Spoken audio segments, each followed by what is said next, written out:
Shalom, selamat pagi adik-adik. Apa kabar semuanya? Miss berharap kita semua dalam keadaan sehat-sehat dan penuh dengan sukacita. Nah, hari ini kita mau memuji Tuhan. Hari ini harinya Tuhan. Mari kita nyanyikan dengan gerakannya dan penuh dengan semangat dan sukacita.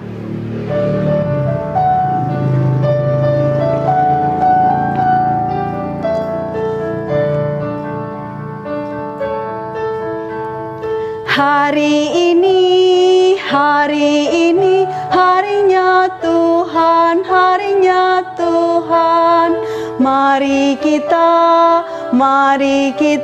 bersukaria, bersukaria. Hari ini harinya Tuhan, mari kita bersukaria. Hari ini harinya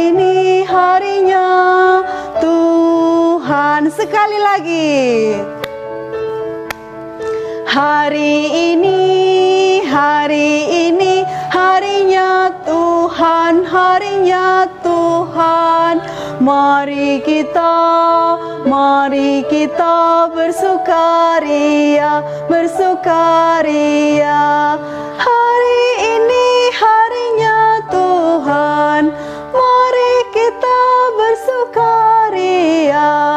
Hari ini harinya Tuhan. Ya, baik sekali. Hari ini harinya Tuhan. Jadi kita harus bersukaria karena kita menyambut hari Tuhan, yaitu hari Sabat. Nah, minggu-minggu sebelumnya kita sudah belajar bagaimana Tuhan mengutus Musa untuk membebaskan bangsa Israel dari perbudakan Mesir. Nah, kita sudah belajar 10 tulah. Dan hari ini Miss mau kita memuji Tuhan, yaitu bagaimana Musa membawa bangsa Israel melewati laut. Ada lagunya. Nanti kita nyanyikan lagunya dan kita belajar lagu ini. Karena lagu ini sesuai dengan firman Tuhan, sesuai dengan yang diceritakan di dalam Alkitab. Kita bisa ikut dari rumah. Kita nyanyikan.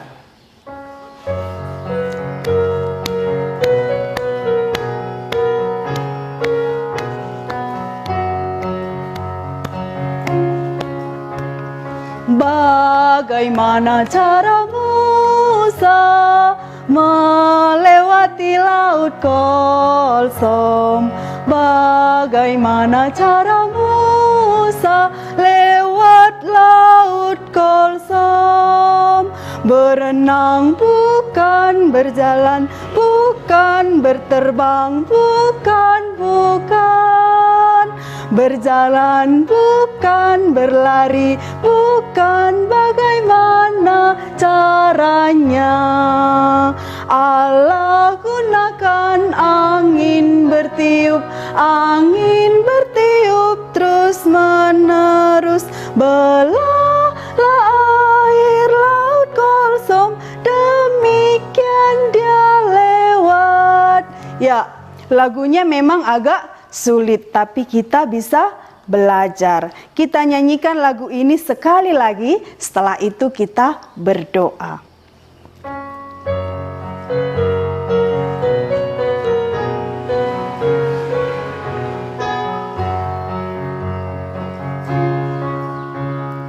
Bagaimana cara Musa melewati laut Kolsom?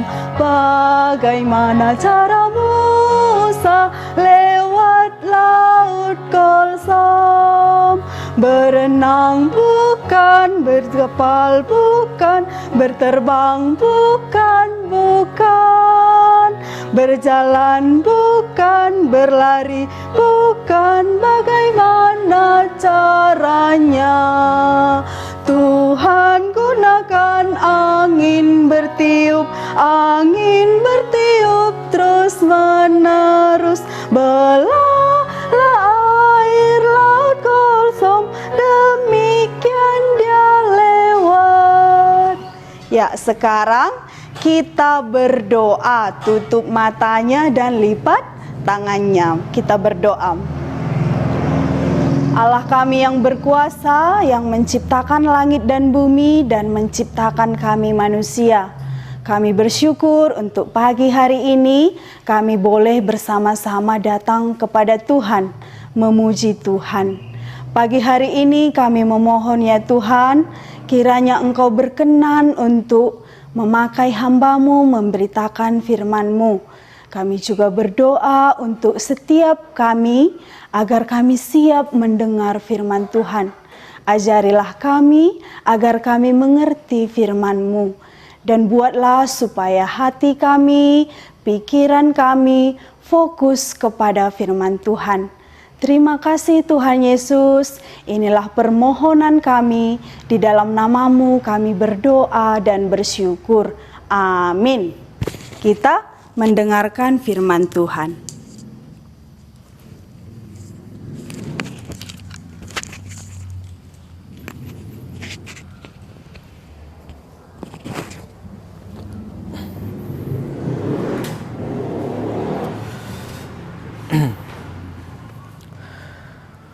Selamat pagi adik-adik semua. Shalom. Apa kabar kalian hari ini? Kakak harap kita semua dalam keadaan baik-baik.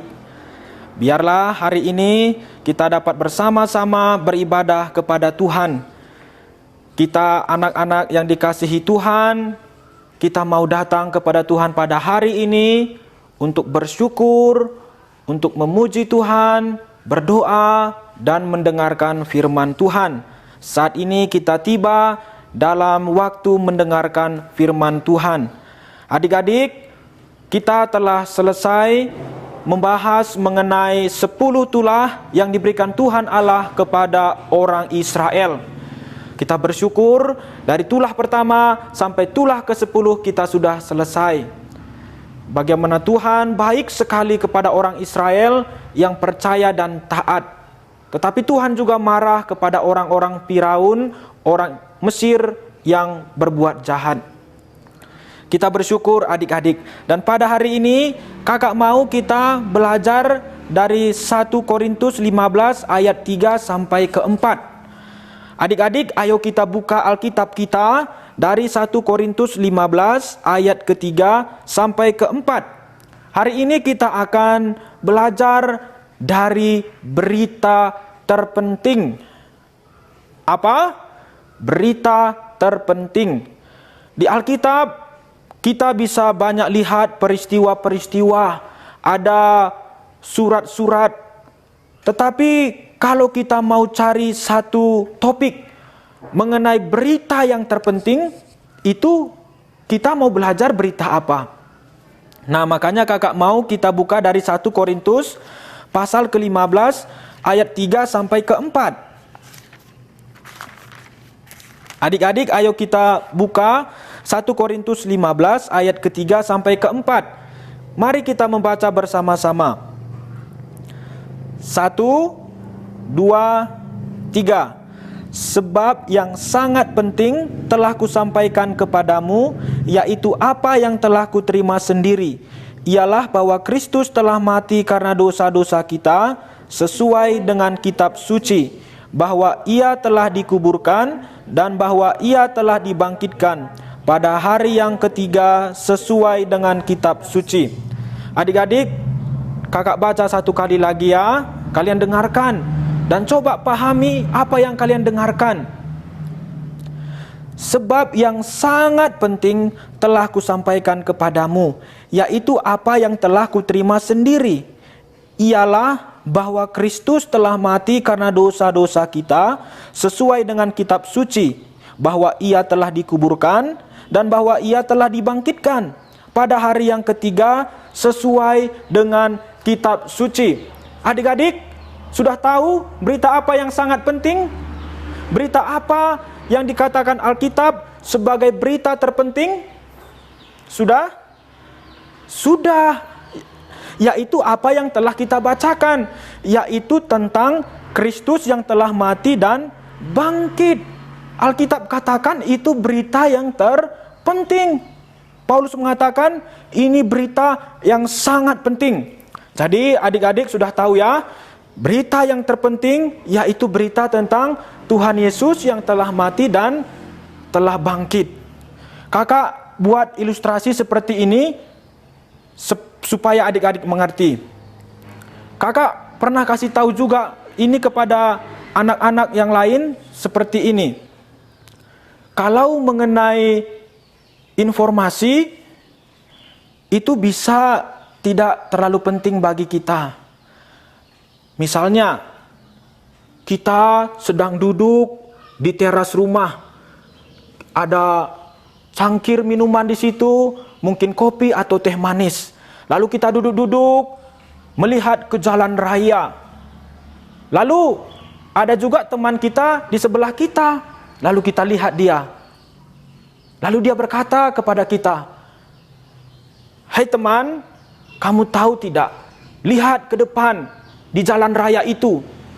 Ada mobil yang melaju sangat cepat dari sebelah utara." Lalu kita jawab, "Oh, begitu." Nah, adik-adik, percakapan yang telah terjadi ini tadi adalah informasi. Kenapa kakak bilang informasi? Karena cerita yang disampaikan itu tidak bersentuhan dengan diri si pembicara atau yang dia ajak bicara. Kalau kita hanya bilang di luar sana jalan raya ada mobil yang melaju sangat cepat dari sebelah utara, itu hanya bentuk informasi. Tetapi coba seperti ini adalah berita yang menyangkut diri pembicara dan yang diajak bicara. Seperti apa? Ini ceritanya seperti ini lagi. Kalian sedang ngantuk, terus coba jalan ke jalan raya, tapi karena ngantuk dan sudah capek, sandal juga sudah lepas satu, akhirnya kalian jalannya pun sudah tidak terarah. Kalian akhirnya jalan bukan lagi di pinggir jalan, di trotoar, tapi kalian berjalan sudah ke tengah. Kalian sekarang berada di tengah jalan raya. Lalu ada teman kalian yang ada di pinggir jalan. Lalu dia berkata, Budi, awas, kamu sekarang di tengah jalan. Kamu tahu ada mobil yang sangat cepat melaju dari sebelah utara." Nah, adik-adik, ini bukan lagi hanya informasi, tetapi ini sudah berita yang sangat penting. Karena apa? Karena ini menyangkut diri. Kalau kita dengar berita ada mobil yang melaju sangat cepat dari utara, tapi kita tidak mau tahu, maka apa yang terjadi? Kita akan mati. Kita akan mati ditabrak mobil. Maka sama juga dengan apa yang sudah kita bacakan, adik-adik, ini bukan hanya informasi saja, tetapi ini berita yang menyangkut hidup kita. Kalau kita terima berita ini, kita akan hidup. Kalau kita tidak terima, kita akan mati. Makanya adik-adik, di sini kita harus mengerti berita tentang Tuhan Yesus adalah berita yang sangat penting. Ini bukan hanya bicara mengenai perbuatan baik, perbuatan jahat, tetapi ini berita mengenai hidup dan mati. Kalau adik-adik tidak terima, tidak percaya, adik-adik mati. Tapi bagi orang yang mau percaya dan terima, dia akan hidup. Kalau ini bicara hidup dan mati, penting tidak adik-adik? Bagi adik-adik penting tidak? Bagi kakak ini sangat penting. Karena untuk kakak sendiri, kalau kakak tidak terima dan percaya, kakak akan mati. Bukan saja di dunia, tapi mati selama-lamanya di neraka. Wah, ini sangat penting. Dan kakak harap bagi adik-adik juga ini berita yang sangat penting. Karena ini mengenai hidup dan mati. Tetapi sebelum kita membahas ayat yang sudah kita bacakan, kakak rasa juga perlu untuk memberitahukan kepada adik-adik bahwa ketika kita mengetahui atau mendengar berita baik, perlu juga kita mendengar berita yang tidak baik. Kenapa coba? Supaya kita tahu bahwa berita yang baik itu sangat penting. Apa maksudnya adik-adik? Maksudnya adalah kita tahu berita Tuhan Yesus berita baik. Tapi perlu juga kita mengetahui bahwa berita ini jikalau tidak didengar akan menjadi berita yang buruk. Seperti yang sudah dikatakan di awal tadi, kalau tidak terima, mati. Nah, itu berita buruknya. Dan juga kita harus kembali kepada bagaimana keadaan manusia. Kita harus tahu keadaan kita sehingga kita bisa tahu betapa pentingnya berita Injil. Nah, makanya sekarang kakak mau ajak kita untuk melihat bagaimana keadaan manusia sekarang. Dan di situ juga kita akan tahu betapa pentingnya berita Injil, berita Tuhan Yesus. Adik-adik tentu sudah tahu bagaimana Tuhan menciptakan manusia kan? Nah, itu manusia awalnya seperti itu, yaitu Tuhan ciptakan. Tuhanlah yang menciptakan manusia. Jadi nggak usah tanya lagi dari mana asal kita, karena kita sudah tahu dari Alkitab bahwa kita diciptakan Tuhan. Tuhan yang menciptakan. Ini perbuatan yang luar biasa dari Tuhan adik-adik. Karena kita diciptakan dari tidak ada menjadi ada. Dari tidak ada menjadi ada. Nah, ini perbuatan Tuhan. Luar biasa tidak? Tidak. Kalau tidak, coba adik-adik buat. Misalnya, aku membuat dari tidak ada menjadi batu. Bisa tidak? Dari tidak ada menjadi ayam. Adik-adik bisa? Tidak bisa. Yang bisa siapa? Yang bisa hanya Tuhan. Makanya kakak bilang, ini perbuatan yang luar biasa. Tuhan dapat menciptakan dari yang tidak ada menjadi ada. Dulu tidak ada tumbuhan, tapi setelah Tuhan ciptakan ada tumbuhan. Dulu tidak ada kuda, maka waktu Tuhan menciptakan kuda pun ada. Sama seperti kita juga manusia, dulu kita tidak ada, tapi waktu Tuhan menciptakan kita, kita pun ada seperti sekarang ini. Dari seluruh penciptaan ini, ciptaan mana yang paling berharga di mata Tuhan? Yang mana adik-adik? Coba jawab. Apakah matahari yang begitu besar? Atau gajah yang badannya besar? Siapa adik-adik? Dia adalah ciptaan yang diciptakan pada hari terakhir. Siapa? Ayo. Siapa ciptaan yang diciptakan pada hari terakhir? Betul, manusia. Adik-adik, dalam penciptaan, ciptaan yang terakhir adalah ciptaan yang paling berharga di mata Tuhan. Kenapa? Karena dia diciptakan setelah semuanya diciptakan. Maksudnya apa Bang Jos? Maksudnya seperti ini adik-adik. Sebelum manusia diciptakan pada hari terakhir, Tuhan terlebih dahulu menciptakan apa yang diperlukan manusia. Manusia perlu tempat tinggal? Perlu. Makanya Tuhan ciptakan tanah kering yang disebut daratan. Manusia perlu minum? Perlu. Makanya Tuhan ciptakan air. Manusia perlu matahari? Perlu. Supaya dapat bekerja pada siang hari. Supaya kita dapat menjemur pakaian. Juga tumbuhan dapat berfotosintesis. Nah, tumbuhan berfotosintesis supaya menghasilkan oksigen, dan oksigen itu juga untuk kita dapat bernafas. Wah, jadi semuanya ini diciptakan untuk manusia adik-adik. Makanya kakak bilang tadi, manusia adalah ciptaan yang paling berharga di mata Tuhan. Harap adik-adik dapat mengerti bahwa semua kita sangat berharga di mata Tuhan. Kita semua sangat dikasihi Tuhan. Terbukti dari penciptaan, semuanya disediakan bagi kita. Kita ini sangat berharga juga karena kita disebut gambar dan rupa Allah. Kenapa kita berharga? Karena kita adalah gambar dan rupa Allah.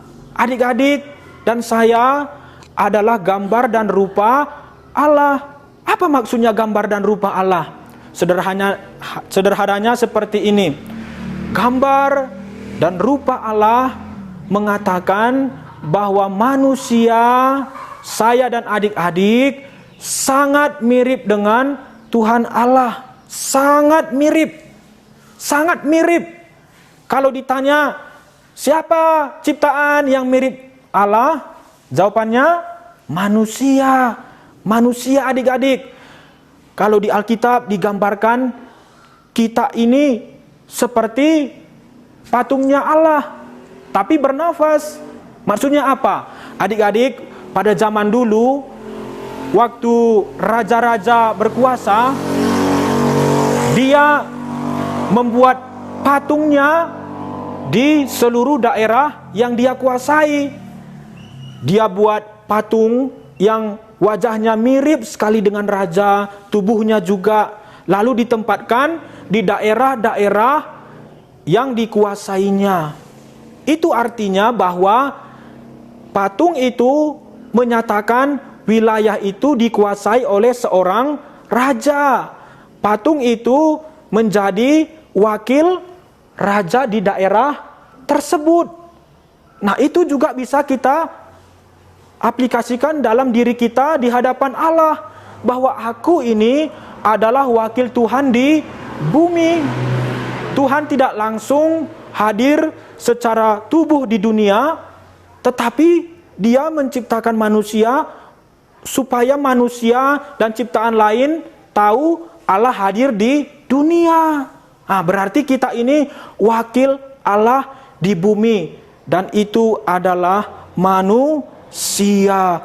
Wah, ini sangat berharga seperti kakak bilang tadi, karena ini sangat menjadi panggilan mulia. Adik-adik tahu ya, manusia itu sangat berharga di mata Tuhan, sangat bernilai. Ya, itulah yang membuat kita juga harus saling menghormati satu sama lain.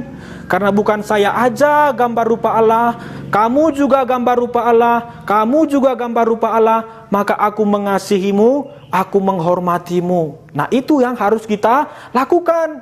Kalau tidak, wah, Tuhan bisa marah. Di dalam hukum Taurat pernah ada dikatakan, gigi ganti gigi, nyawa ganti nyawa. Wah, itu maksudnya apa, Bang Jos? Itu maksudnya adalah karena Tuhan sangat menghargai manusia, maka jikalau ada manusia lain yang membunuh satu manusia, maka kata Tuhan, yang membunuh itu juga harus dibunuh.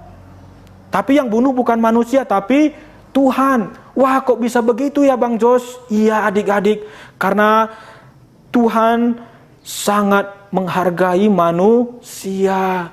Maka kalau Tuhan aja menghargai manusia, adik-adik juga seharusnya mau menghargai sesama teman. Jangan saling mengejek, jangan saling menghina, karena kita sama-sama ciptaan yang dikasihi Tuhan.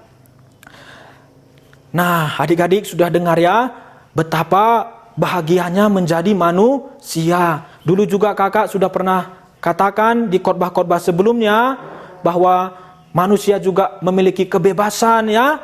Sangat bahagia, aku bisa pilih A, aku bisa pilih B, aku bisa pergi ke sana, pergi ke sini, makan ini, makan itu. Nah, itu bahagia kan? Tapi dulu juga kakak sudah katakan, kalau itu juga satu kebahayaan. Tapi di sini yang kakak ingin katakan, bahwa meskipun manusia sangat berharga, meskipun manusia ada kebebasan, tetapi tetap ada batas. Tetap ada batasnya, adik-adik. Apa maksudnya batas? Ada aturan-aturan yang mengikat kita. Kita tidak bisa bebas karena aku luar biasa, aku berharga, aku bisa terbang ke langit tanpa apapun. Bisa?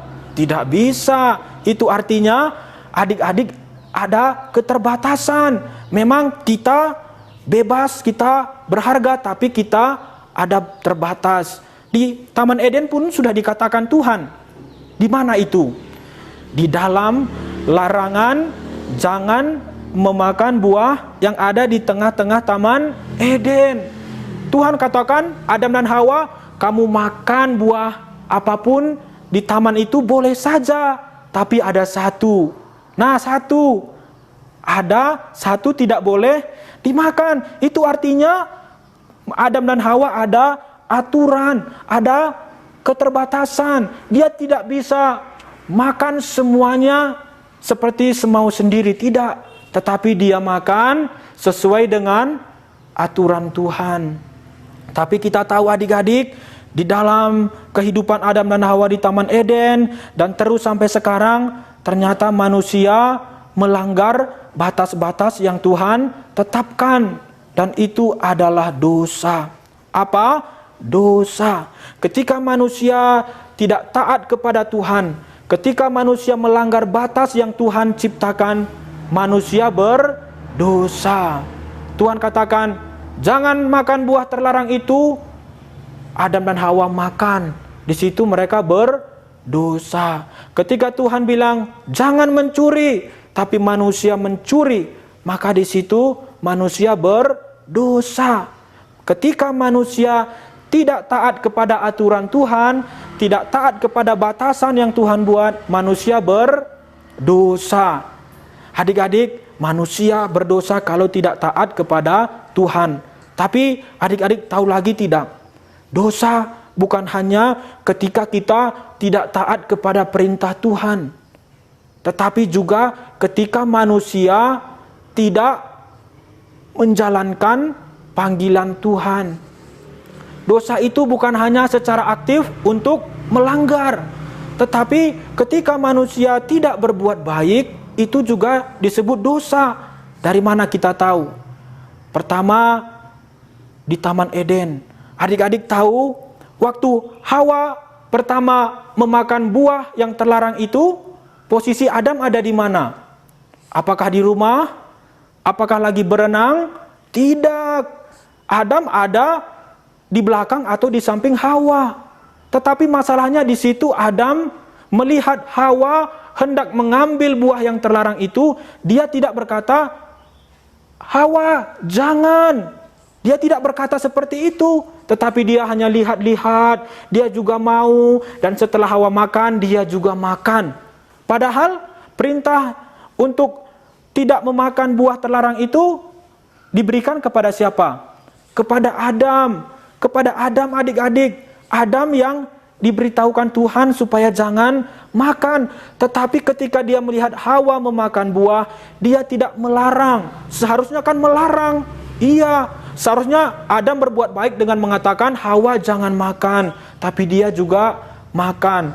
Sebelum Adam makan pun dia sudah berdosa karena dia tidak berbuat baik dengan melarang Hawa memakan buah. Sama juga waktu cerita Akan, waktu dia mencuri barang-barang Yeriko. Di situ orang Israel pasti ada tahu bahwa akan mencuri barang-barang Yeriko. Tetapi orang Israel yang tahu itu tidak mengatakan. Oleh karena itu, dia juga sudah berdosa. Harusnya orang-orang Israel yang tahu akan mencuri, dia harus mengatakannya kepada Yosua. Tetapi mereka tidak mengatakan. Adik-adik, dalam Yakobus dikatakan bahwa jikalau kamu tahu berbuat baik, tapi kamu tidak melakukannya, kamu berbuat dosa. Nah, inilah dosa, adik-adik.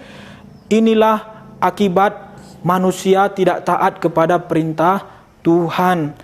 Dan akibat dari dosa ini adalah kematian.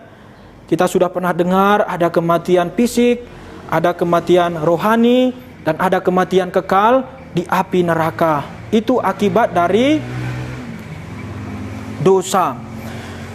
Nah, sekarang kita mau melihat kepada usaha manusia untuk menyelamatkan diri. Tadi kakak sudah katakan di awal, sebelum kita masuk ke dalam berita baik, kita perlu mendengar berita buruk supaya kita tahu betapa pentingnya berita baik ini. Dan kita baru saja sudah dengar, ternyata keadaan manusia itu sudah sangat buruk. Berita buruknya adalah manusia sudah berdosa dan akan dihukum Tuhan. Makanya waktu manusia sudah berdosa dan dihukum Tuhan, manusia coba-coba menyelamatkan diri dengan cara apa? Dengan cara berbuat baik. Adam dan Hawa waktu berdosa, dia bukan datang kepada Tuhan minta ampun, tapi dia lari menyembunyikan diri dan dia ambil dedaunan untuk menutup diri mereka. Dia tidak datang kepada Tuhan, tapi coba buat usaha sendiri untuk menyelamatkan diri. Tuhan bilang tidak bisa. Adam, Hawa, lepaskan dedaunan yang menutupi tubuhmu. Itu tidak bisa mengampuni dosamu. Aku menyediakan pengampunan bagimu dengan cara menyembelih 2 ekor binatang, darahnya dialirkan dan kulitnya menjadi bajumu. Nah, itu yang Tuhan katakan. Usaha manusia tidak bisa, tetapi cara Tuhan yang bisa menyelamatkan manusia. Zaman sekarang juga sama adik-adik. Manusia coba berbuat baik, coba memberikan persembahan, menolong orang lain, berbuat amal supaya dapat menyelamatkan diri. Ada yang berkata, biarlah perbuatan baikku lebih banyak dari perbuatan jahat. Jadi kalau ditimbang, perbuatan baiknya lebih tinggi, perbuatan jahatnya lebih rendah. Dan itu katanya bisa selamat. Tapi coba kita tanya adik-adik, siapa yang berani mengatakan sebelum dia mati, perbuatan baiknya lebih tinggi dan perbuatan jahatnya lebih rendah? Adik-adik berani? Adik-adik berani mengatakan seperti itu? Kita harus jujur, kita sering berbuat dosa. Setiap hari kita bisa ada 1 dosa atau sampai 3 dosa. Kalau 1 hari aja 3 dosa, 1 bulan berapa? 90. Kalau 1 tahun bisa 1000-an. Kalau kita hidup 70 tahun, sudah banyak sekali. Jangan-jangan sebelum kita mati, perbuatan jahat kita malah yang lebih tinggi, perbuatan baik kita lebih rendah. Makanya tidak mungkin dengan perbuatan baik kita diselamatkan. Kalau begitu, apa yang bisa menyelamatkan kita? Yang bisa menyelamatkan kita adalah Tuhan Yesus. Tuhan Yesus, dia tidak berdosa, tapi dia mau menderita mati di atas kayu salib, menanggung dosa-dosa kita. Dia tidak ada dosa adik-adik, sehingga dia bisa menyelamatkan kita yang berdosa. Kalau kita orang berdosa, adik-adik orang berdosa, orang yang lain orang berdosa, itu pasti tidak bisa menyelamatkan. Misalnya seperti ini, kakak ada di penjara kan, terus adik-adik juga ada di penjara, lalu kita sama-sama ada di penjara. Terus dengan sombong aku berkata kepada adik, adik tenang saja, kita memang sekarang ada di penjara, tetapi aku akan mengeluarkan adik dari penjara ini. Gitu kakak bilang. Kira-kira adik-adik jawab apa? Mungkin adik-adik bilang, kakak ini pembohong, kakak ini sombong.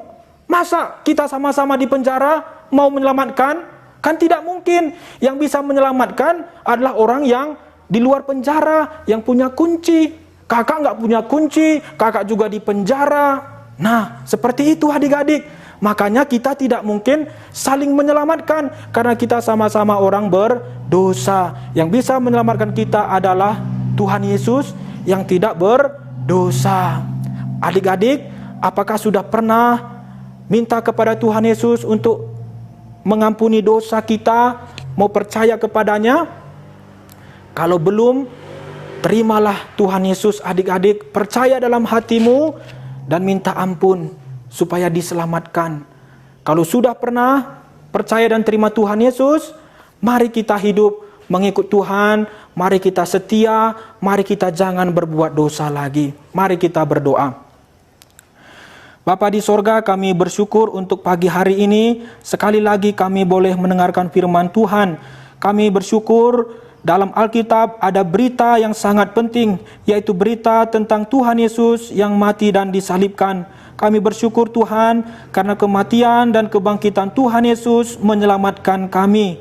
Tidak ada yang lain, tidak seorang pun yang lain yang bisa menyelamatkan kami. Hanya Tuhan Yesuslah yang dapat menyelamatkan kami. Maka kami mohon Tuhan ampuni kami dan Tuhan tolong selamatkan kami. Dalam nama Tuhan Yesus kami berdoa. Amin. Baik adik-adik, kita akan menyanyi satu lagi dan kita akan selesai ibadah sekolah minggu.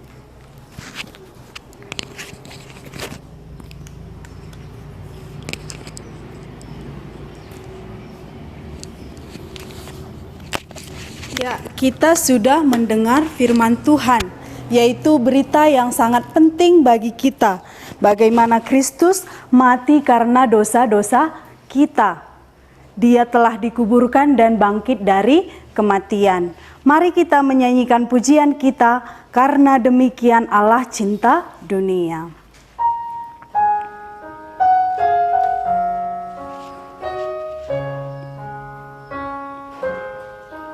Karena demikian Allah cinta dunia, sehingga diberikannya anaknya yang tunggal, supaya yang percaya tidak binasa, melainkan beroleh hidup kekal. Sekali lagi.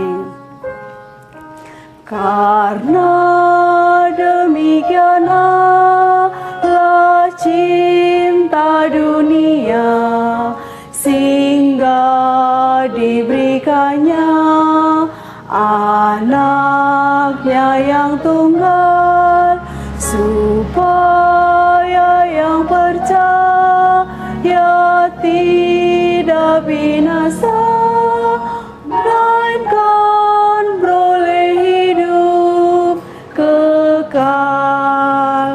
Ya, terima kasih untuk pagi hari ini. Kebaktian kita sudah selesai. Happy Sunday dan Tuhan Yesus memberkati.